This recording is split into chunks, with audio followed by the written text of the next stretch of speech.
પડતા તો કોઈ વાત મૂકી દો કે આખું ગામ અહીંયા એ બે મરે એને એક દિવસ સચકા દઈને આવે તો વળી 3 મરેલ પડ્યા હોય, આવું બધું બહુ હાલ્યું હતું.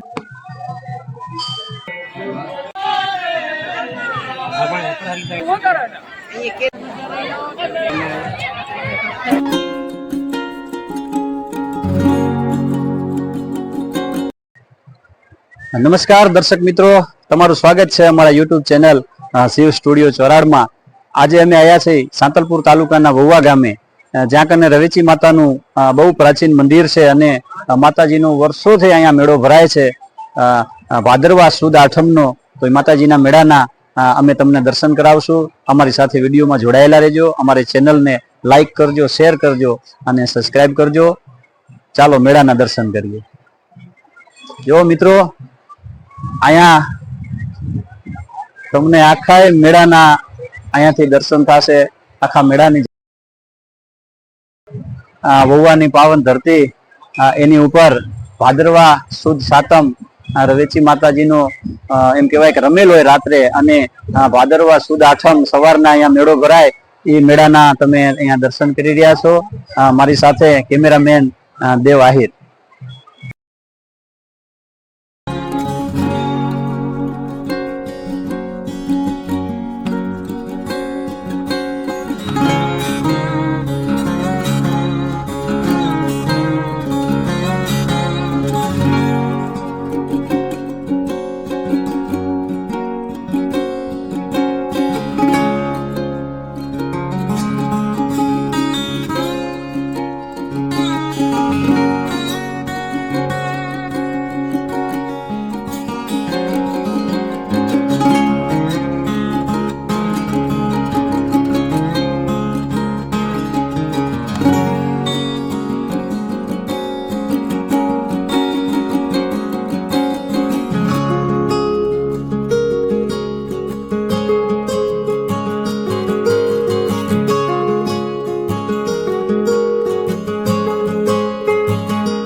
બનાવવાનો આજે હોવાનો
તો મિત્રો, આપણી સાથે વહુવા ગામના જ વતની એવા રણજીતસિંહ બાપુ આપણી સાથે છે. તો આપણે આ માતાજીના પરચા અને આ મેળાનું જે રહસ્ય છે, કારણ કે ઘણા વર્ષોથી આ પરંપરા એક હાલી આવે છે વહુવાના મેળાની, તો એના વિશેની માહિતી આપણે બાપુ પાસેથી લેશું.